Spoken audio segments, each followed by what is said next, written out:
Penny Henare, and Minister for Pacific Peoples and Associate Minister of Foreign Affairs, Opito William Seo. Yesterday evening, a significant eruption occurred from the Hunga Tonga Hunga Ha'apai underwater volcano, located about 30 kilometres southeast of Fo'au Island in Tonga. I know many of you will have seen the footage and found it deeply concerning. Since then, the New Zealand government has been urgently attempting to gather information about the situation on the ground in Tonga and the Pacific, as well as issuing local warnings relating to strong waves and surges on the New Zealand coastline. As yet, there are no official reports of injuries or deaths in Tonga. In addition, all High Commission staff are safe and well, as are NZDF and police staff stationed in Tonga. There are currently 30 New Zealanders registered on safe travel as being in Tonga, but obviously the number of family and friends with New Zealand connections will be significantly higher. Communication with Tonga remains very limited, and I know that is causing a huge amount of anxiety for the Tongan community here who are trying to get hold of loved ones back home. The main undersea communications cable has been impacted, likely due to the loss of power, and that is why communications have been limited. Telecommunication authorities are working urgently to restore communication. Official damage assessments are not yet available. However, our High Commission in Tonga advised the tsunami has had a significant impact on the foreshore on the northern side of Nuku'alofa, with boats and large boulders washed ashore. Shops along the coast have been damaged and a significant cleanup will be needed. Nuku'alofa is covered in thick film of volcanic dust, but otherwise conditions are calm and stable. Power has been restored to some of Nuku'alofa, and local mobile phones, we're advised, are working. However, I would note that we've not yet received news from other coastal areas of Tongatapu or the outer islands yet. In keeping with local advice, if you or a loved one are in the affected area, follow the advice of the local authorities, including any tsunami evacuation orders. Please also keep family back in New Zealand informed of your well-being if you can. We also recommend that you stay informed of developments by monitoring local media. Although there is currently no ongoing large eruption, further activity cannot be ruled out at this stage. The Tonga Met Office has confirmed that ash has stopped falling in Nuku'alofa. The Government of Tonga has accepted an initial offer of assistance from New Zealand of an NZDF surveillance flight. A New Zealand Defence Force P3 Orion is ready to deploy tomorrow morning, subject to conditions including ashfall. At present, it is not safe or viable to begin this reconnaissance. This morning, the top of the ash clouds were estimated to be 63,000 feet higher than an RNZ aircraft can fly. Officials are in contact with Tongan authorities on priorities for further aid. The Ministry of Foreign Affairs and NZDF and other New Zealand agencies are working through further air and sea options to get aid to Tonga. The government has also approved an initial $500,000 to be able to respond to requests for assistance from Tongan authorities. This would include costs of relief supplies and technical support, as well as supporting local responses. Please let me be very clear, this is very much a starting figure and the government will provide additional assistance as required. I've been in contact with Australian Prime Minister Scott Morrison today, and New Zealand and Australia stand at the ready to assist our Pacific neighbours. And as I've just advised, we have the aircraft ready to deploy and in tandem are also looking at the deployment of a Navy vessel, should it be required, with additional provisions. Very much at the moment, though, we wait for word from Tongan authorities around what is required in Tonga to support the relief efforts. As you can see, I have both Minister Henare and Seo here to assist with the response to any questions, which we're happy to now take. RNZ Pacific, Lydia Lewis, have you spoken with a new Prime Minister of Tonga or any other government officials? No, not at this stage. Our officials have been working very hard to establish direct communication. And like many of our cabinet team, there will be some of us who will know of people or will have second-hand information being fed through to us or feedback directly from our officials in our High Commission. But otherwise, it has not been straightforward to establish communications. That is to a certain degree slowing down our assessment of the support that Tonga may require from us. In lieu of that information, though, we are preparing our Defence Force assets to support any relief effort that may be required. I'll certainly look to make contact in the future with my counterpart in Tonga, but at the moment, obviously, I imagine they'll be very focused on the situation at hand. You did mention that our phone lines are intermittently back up. Yeah. What was the last contact you had from Tonga? At the moment, we're mostly receiving our information via our High Commission. Perhaps the Minister may be aware of when that last contact was made. You'll see that from the readout, we've supplied the information we have from our officials on the ground. Unfortunately, on the outer islands, we as yet don't have a lot of information. And as you've heard me say, we don't have a lot of information on all coastal areas generally. The communication challenges, the undersea cable that I mentioned, there has been a view that because power was cut because of the tsunami, that has affected the operation of the cable. So there is currently a preliminary view that can be re-established. Will New Zealand assist with the re-establishment of that communication? Absolutely. Anything that may be required that Tonga seeks from us in terms of assistance, we are ready to provide as required. But at the moment, very much working to establish what's needed. A clear indication that has come from Tonga is the need for water. The ash cloud has, as you can imagine, caused contamination. That's on top of already a challenging environment in terms of water supply. And so that's what the Defence Force are very focused on. Yes. Sorry, Minister, you might have something further on communication. You'll appreciate that this took place yesterday and it continues to be, we continue to maintain to see what happens to it. Linkages with our New Zealand High Commissioner in Tonga continues to today. The closest link with the Tongan government is the Consul General here, Mr. Aho. And so we've reached out to him to see whether the royal family are okay, because there were some rumours about them being off island. He's responded that they are fine and well. And so we'll maintain that link with the Consul General as well as the official level. We'll continue talking to our New Zealand High Commissioner on the ground. I just have one question on the royal family for you. There are reports that the King of Tonga is on the island of Ewa, while the Queen and the Princess are at the official residence in Nuku'alofa. Any update? Have you had any contact? Other than what the Consul General has said, that the royal family are well and fine. Prime Minister, Tonga is a collection of low-lying islands. The volcano has a lot of acid in seawater. People breathing in a lot of ash. Volcanoes can be unpredictable. It's good that it's aimed a bit. And it's good also that you've spoken to Scott Morrison. I'm sure you've probably kickstarted discussions with your other bilateral partners. Should the need arise, is New Zealand able to repatriate some of the Tongans that will be affected? Yeah. At the moment, all I can say is we stand ready to assist. We really don't have much information at all around what has the impact of the volcano on those low-lying areas and islands. And I think that's one of the reasons that for Tonga, and certainly the support that we're looking to provide is around that reconnaissance flight to be able to establish the impact on a wider area. That's something we're hoping will be able to be undertaken tomorrow. At the moment, it is unfortunately not a safe or stable environment for aircraft to be in. If it unfolds that tomorrow is again not a safe or stable environment, we do have in tandem our Navy working and preparing to also deploy into the region, but it's a matter of making sure that we have available on those vessels exactly the needs that are required on the ground. We know water's one. We're seeking more information on what in addition will be required.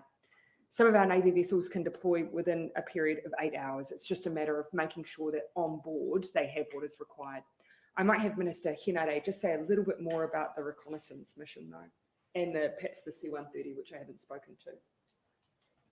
Kia ora, thank you, Prime Minister. Yes, the New Zealand Defence Force stand ready and able to respond. Reconnaissance, as you can already tell, is really important to make sure we are able to assist effectively, but also that we are safe going into those spaces. We are talking right now, of course, about above water. What we don't know is what's happened under the water.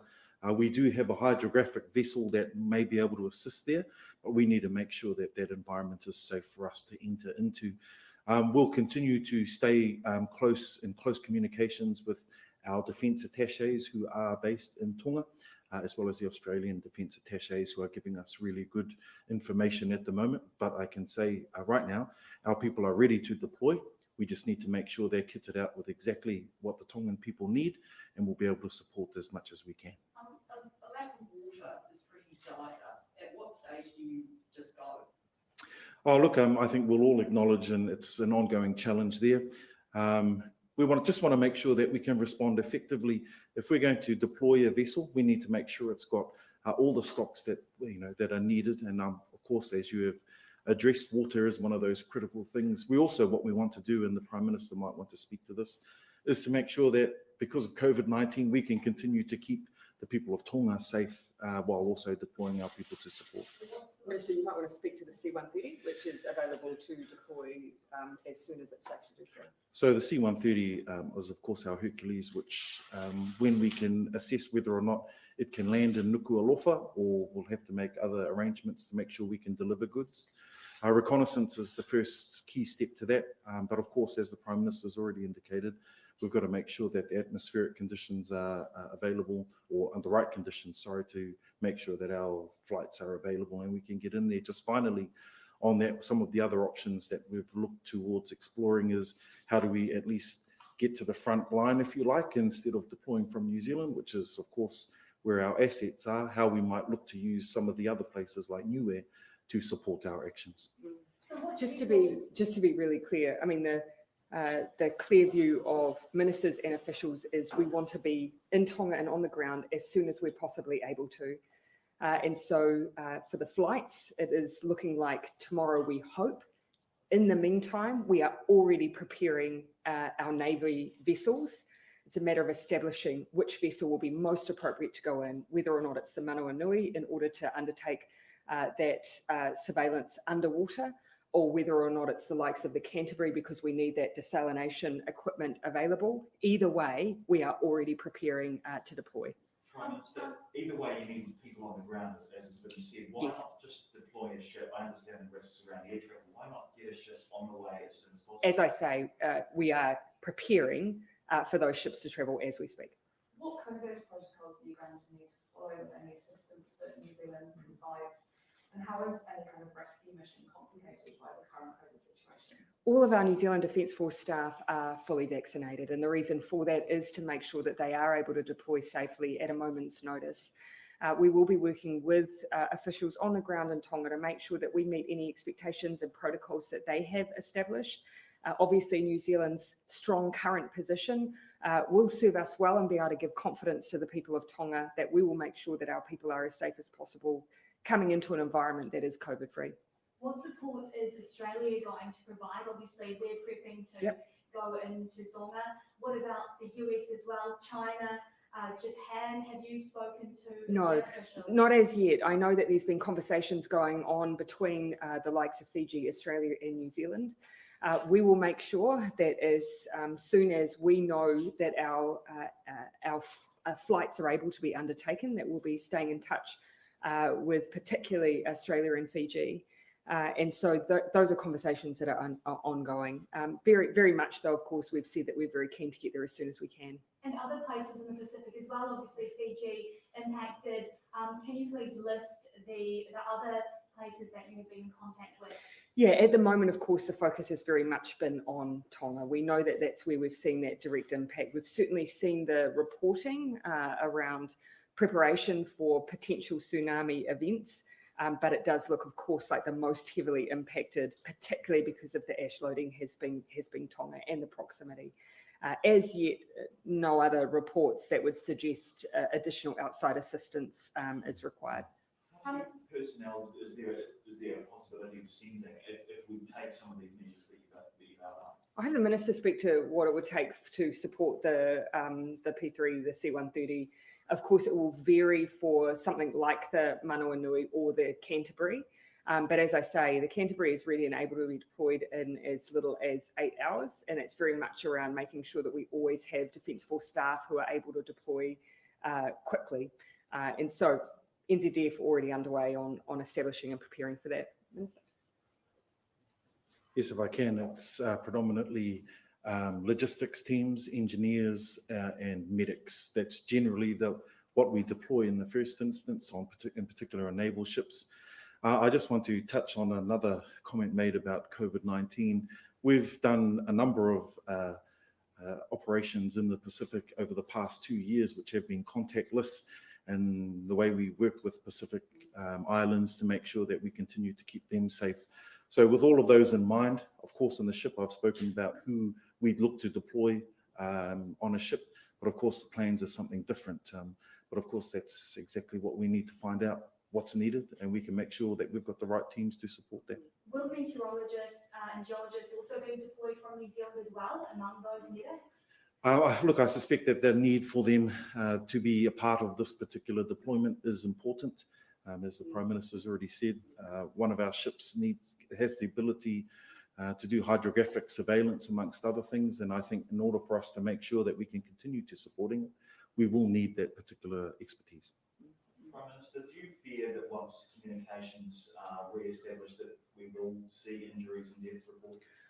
Well, look, of course, there have been reports that are coming through those less formal channels.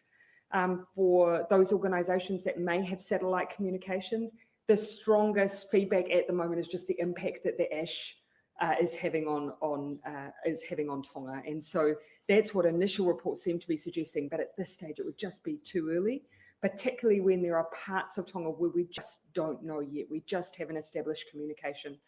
And this is where there's, of course, an urgency here. We want to make sure that we're there on the ground as soon as possible.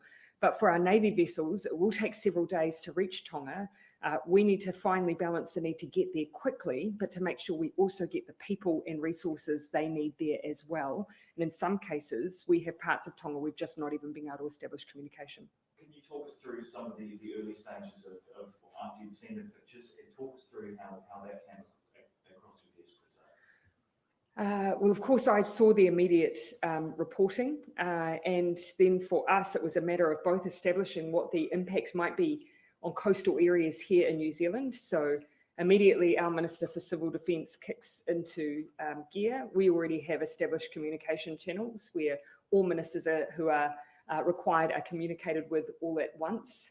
That was the first stage for us, and then, of course, making contact with our Minister of Foreign Affairs and Minister of Defence to make sure that we also had planning and preparation underway to support Tonga if required. What did you make of some of the footage that you've seen?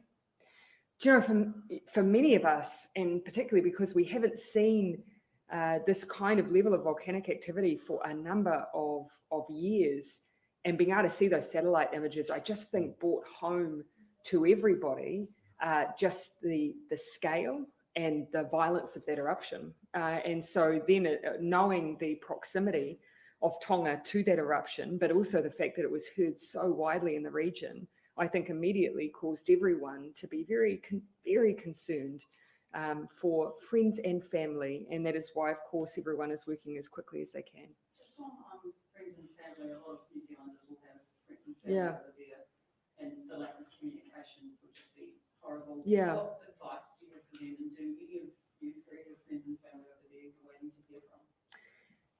I have family who have ties and links and who work across the region and have had satellite communication. And so that's where I've heard some of that emerging information alongside what we were hearing from the High Commission. But again, that coupled with the footage, I think, just seeing some of those waves come in and peeling back fence lines and structures, you can see the force of those surges. I think everyone just wants to establish how wide scale that impact has been. As I say, there are just parts we haven't made contact with yet, which is very worrying. Can you name those parts? name those. The parts we haven't had contact with yet. At the moment, as I've said, we've mostly got reporting from Nuku'alofa, and then beyond that, we're still waiting. I mean, yes, we've got MPs who have linkages back to Tonga, and they've got family there, very worried. But the Pacific and Tonga are part of our whānau, and so there's been overwhelming concern from the diaspora here, as well as our many genealogical links and families. And my message has been last night, just to be patient and remain calm. It's just too early. You've got to allow the government officials to do the work that they've got to be able to do to identify how extensive the harm is, and for our officials here to be able to then determine. Water, absolutely.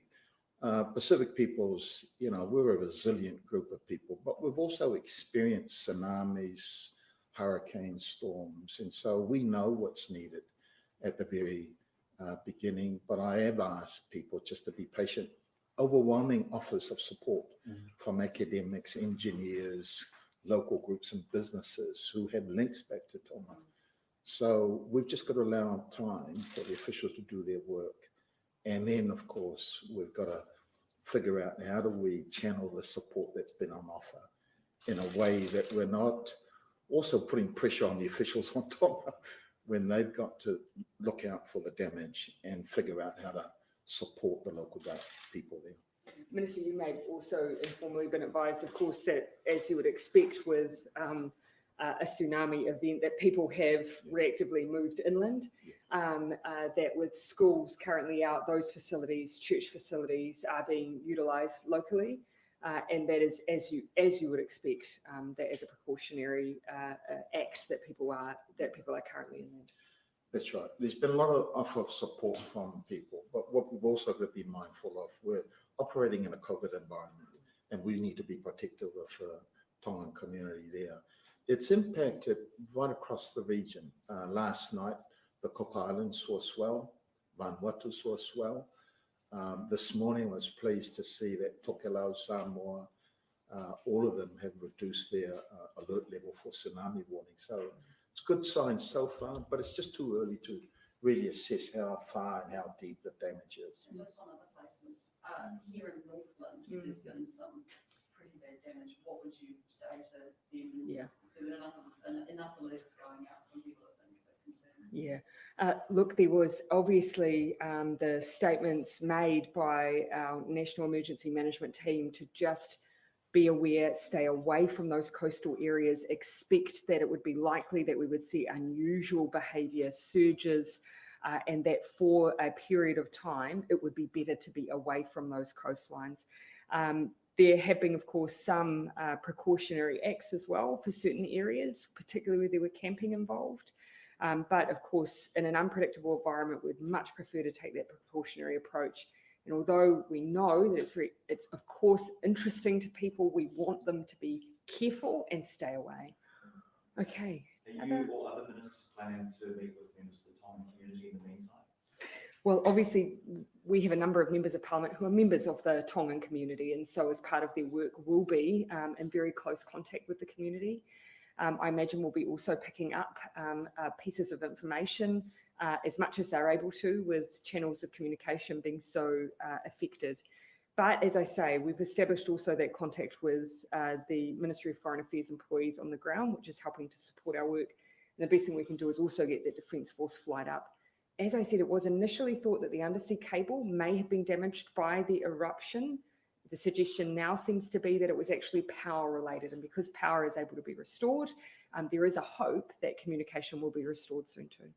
Are we expecting any more further swells or anything bigger happening here in New Zealand and maybe Northland? Yeah, what I might do is put out the latest reporting from NEMA. They are constantly assessing the information that they have. So I'd just like to check whether or not there's been anything since I last looked about an hour ago, and we can make sure that we provide that to you. Just two more questions from me. So Kennedy Hinade said that the deployment can happen within 8 hours. Yep. Is that likely to be deployed, before midnight tonight? No, so we're able to deploy within 8 hours, but what we do need to establish from Tongan authorities what are the supplies that they need to ensure that we have available and are supplying on the ground. So we're ready, we are doing the work required to deploy with urgency, but we're also seeking from the Tongan authorities what it is they need to make, that we need to make sure that we are providing. And any advice to holidaymakers in the Cook Islands? Do you have any concern for them to come home? I would just say that anyone in the region, of course, just seek local information and please adhere to the local advice. Yeah. Just a couple of questions on the COVID situation in New Zealand. Sure. In light of the news that the infected MIQ worker had Omicron, are there any plans to put in place additional measures? No, not at this stage. You will have seen from the release from the Ministry of Health that this individual who has done everything by the book and has been operating in a very cautious way was picked up in routine surveillance testing. They have had a number of household contacts, all of whom have returned negative tests. They have some wider contacts that have also returned negative tests. There are some remaining contacts from bus journeys where Auckland Transport and the Public Health Unit are currently seeking tests from and making contact with as we speak. At this stage, however, it looks like it has been found relatively early. We have a good list of those that we are seeking, and at this stage, looking like our contact tracing is able to do the work for us.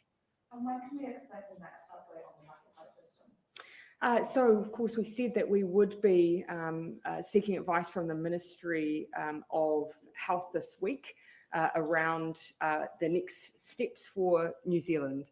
I think probably what everyone would be aware, though, is that the environment that we're operating in internationally at the moment is one of caution.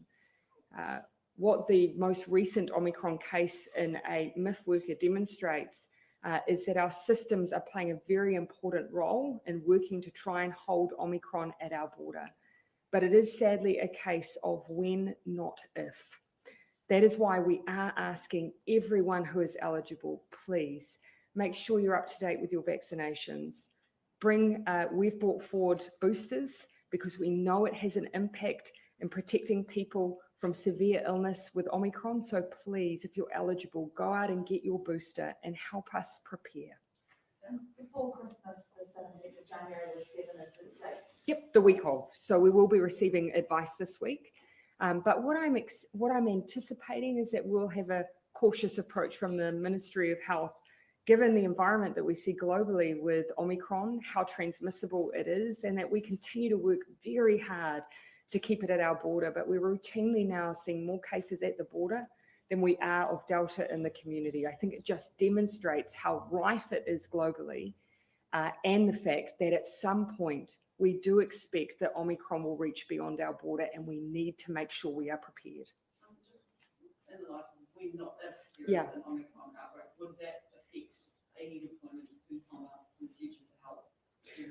We've, of course, already making use of the New Zealand Defence Force and OPROTEC, the work that they're doing in our managed isolation facilities. So obviously they are already playing a support role, but they have also ensured that they have available staff to ensure that we can also support the region, particularly when it is a period of time where we have cyclones.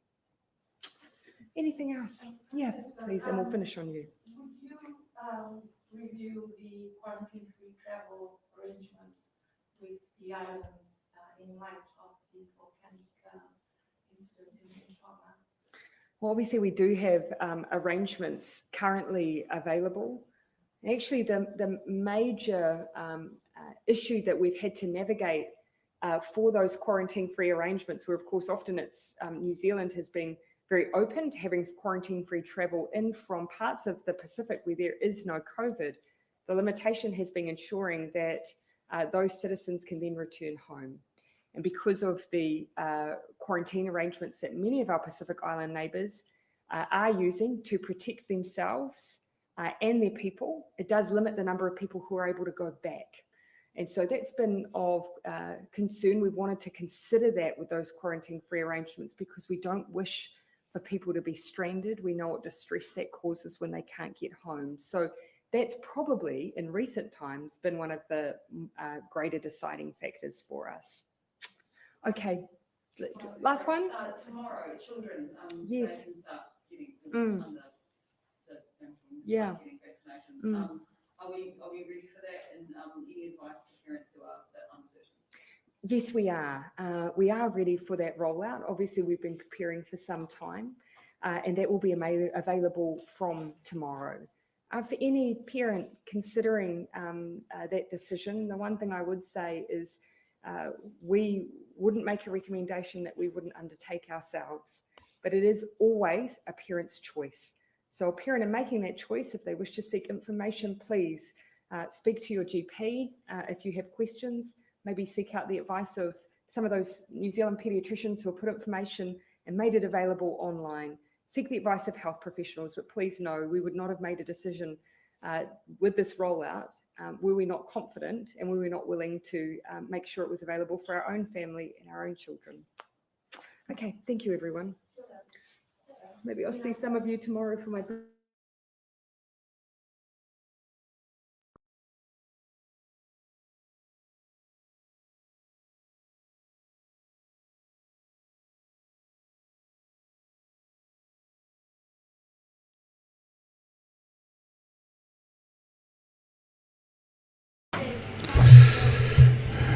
Pambana e ongo le atu ai tau proklama koe no whakahoko atu ai mea koe ai palemia o Nusila whika o ki pa me tuunga koe o kui ai ai tokoni pa me he pureanga Nusila ni ki tonga foki i he tuu koe i he tainimi.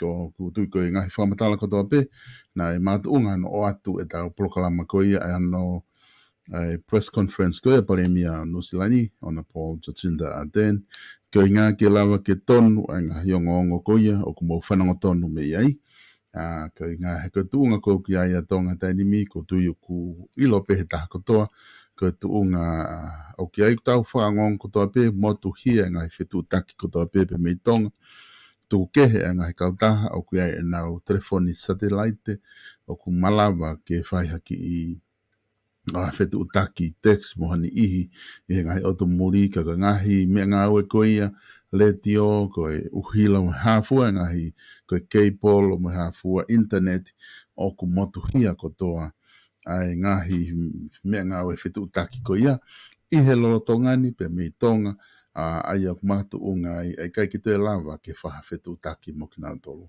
O kei malava pe taim tatau ke whai e whengahi whetu utaki pe i he lotu pe mo e tokoni ki ngai family ka tau ofeina se o tau ngai family pe mo e kainga kotoa pe ki tau tu i ki tonga pe mo e kakai kotoa pe i tonga tau ki whanua tau ofeina ki nau tolu i he taimi whainga ta akoni pe mo e lotu mo e wha amu o ku nau malu pe mo hao neongo ku osmahino pe o ku e lahi ngahi mau hoko mo ngahi mea tatu fito ki he efu mo maka ko ne mafola he ea ka ki te lava ngahi vai inu lahi ke whai ha inu me ai ka ko tui ko tuunga ia kua o kia i he ahoni ka nge ko ia ku mea kia i paremia Nusila ku osmau ai ka sotia ko ia wa tokoni a Nusila ni sotia no osmau ke nau deploy ki tonga ke nau flau ki tonga pe o ku whanga ngai flau ko ia ke whakahoko a pongpongi o ka pau hei kai ki te ai haliliu i he tuu ko ia ai a takai hange ko ni ka pahi kai ki te hoko atu ai puna ko ia ai a whipe me i hunga.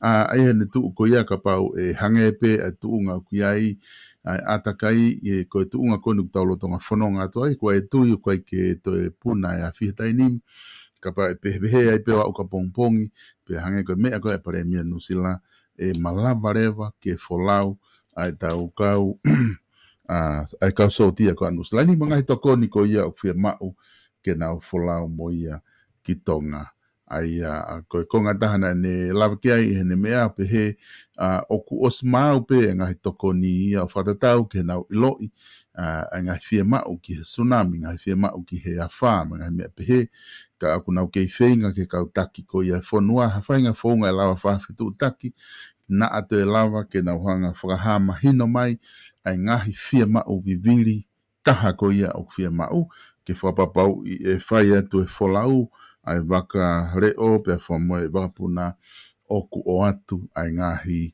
nau to tonu ko ia, ke whakahoko ake ngahi tokoni ko ni ki seo tau kāinga ko toa peitonga. Ko e tuunga ia kua o ki ai tuunga koe kua o minuslani ka kono mo o ni hangai koe mea koe na mo whanong ki ai o ku kei whakatatari e mea ko toa pe koe ngā koe motu hia koe ni pe mai kore pe ki he kāinga ke ting mo tolu koe kumuri ni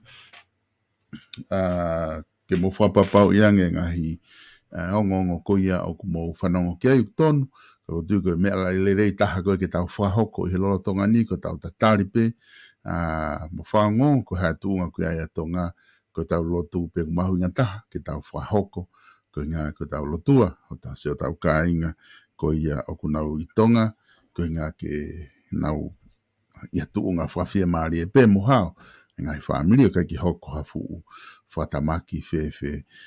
Ko ia hene pehe te tau toki wakai pe kapa e te ahanga i ongo e tukuange mai te mau te whenga pe ke o atu ngai update ko ia ke mau whanongo pe ki ai.